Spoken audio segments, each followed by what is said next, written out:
Salut, c'est Quentin et bienvenue sur mon podcast Indéboulonnable au quotidien. Tu trouveras ici tous les concepts et les conseils pour développer un leadership personnel puissant et prendre la pleine responsabilité de ta vie. Je suis ravi de t'avoir à mes côtés pour ce nouvel épisode et maintenant, ce que je te propose, c'est de démarrer.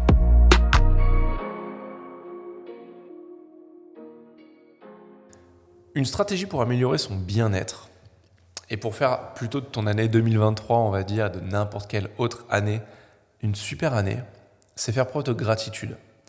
Alors je sais, peut-être qu'en entendant ça, tu te dis c'est encore un de ces trucs de développement personnel, machin. Non, pas vraiment. Ça, c'est prêché depuis des siècles, à travers les religions, à travers plein de cercles différents. Et la gratitude, c'est vraiment un moyen en fait, de se sentir mieux. Et ce qui est intéressant, c'est qu'aujourd'hui, il commence vraiment à y avoir des études qui sont backées. Je ne vais pas dire forcément des études scientifiques, même si on commence à les mesurer au niveau des neurosciences, savoir quel impact la gratitude a sur notre bien-être.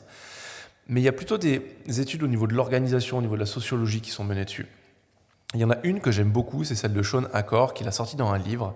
Alors, j'ai plus le titre en tête de ce livre, mais c'est une note que j'ai retrouvée dans mon téléphone.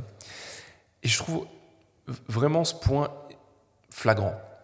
C'est qu'en fait, Shawn Achor était consultant pour différentes sociétés. Il l'est toujours d'ailleurs.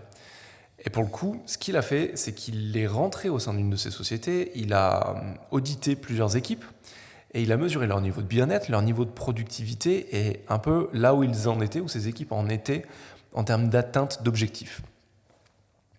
Ensuite, il les a séparés, il leur a attribué différentes modalités à réaliser, et une de ces équipes devait faire quelque chose de très précis. Elles ont un peu grincé des dents au début, mais qui était néanmoins très intéressant. Cette équipe, la première chose qu'elle devait faire tous les matins, c'était chaque collaborateur devait envoyer un mail à un autre collaborateur pour lui exprimer sa gratitude. C'était, comme je te l'ai dit il y a quelques secondes, assez compliqué, beaucoup y allaient à reculons, mais ils ont joué le jeu. L'équipe a joué le jeu et a tous les matins, pendant un mois, envoyé un email pour exprimer sa gratitude. Du truc le plus simple, comme je te remercie vraiment de m'avoir rendu ce dossier en temps et en heure, au plus concret, au plus personnel, je te remercie de m'avoir soutenu dans ce moment où hier j'étais pas super bien, et t'es venu me voir et on a parlé, ça m'a fait énormément de bien. Donc vraiment, de la gratitude la plus simple à la plus personnelle. Et ce qui est hyper intéressant, c'est le résultat de cette étude. C'est qu'un mois après, Shawn Achor a retesté, a réaudité toutes les équipes. Et ce qui a été flagrant, c'est que l'équipe qui s'est vue attribuer cette mission de faire preuve de gratitude au quotidien, tous les jours, tous les matins, dès le début de la journée, pendant un mois, a vu sa productivité exploser, son niveau de bien-être exploser et l'atteinte de ses objectifs exploser. Bien sûr, ça reste un livre. Bien sûr, il n'y a pas les chiffres dans le livre. J'adorerais voir ces chiffres. Je ne sais pas ce qu'on peut entendre par exploser. Mais néanmoins, on voit que juste si on diminue l'impact marketing du livre, machin, tout ça, et qu'on se dit que il faut peut-être un peu plus nuancer les choses, le fait de faire preuve de gratitude au quotidien, ça nous permet simplement d'améliorer notre productivité, d'améliorer notre bien-être et d'améliorer notre capacité à atteindre nos objectifs. Et c'est essentiel.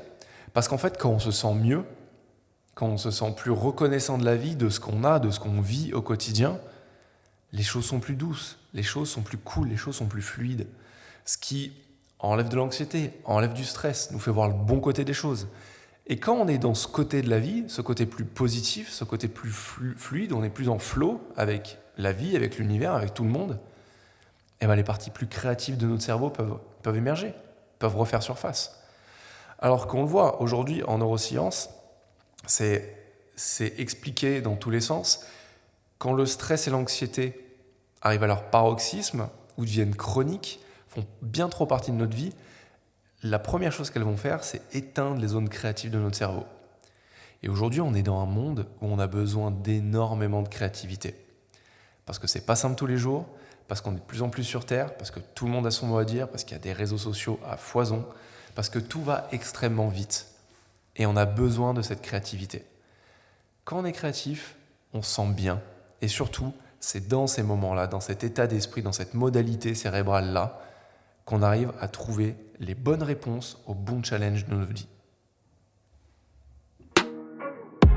Si tu as retiré une idée de cet épisode, je t'encourage vivement à passer à l'action et à la tester dans le monde réel. Tu peux aussi m'aider et mettre 5 étoiles à ce podcast pour le promouvoir. Enfin, si tu veux aller plus loin, je t'invite à rejoindre ma newsletter en description dans laquelle je délivre mon meilleur contenu, mais aussi à lire mon livre indéboulonnable, Stratégie pour renforcer son esprit et son mental. En attendant, je te dis à la prochaine, juste ici sur le podcast Indéboulonnable. Ciao!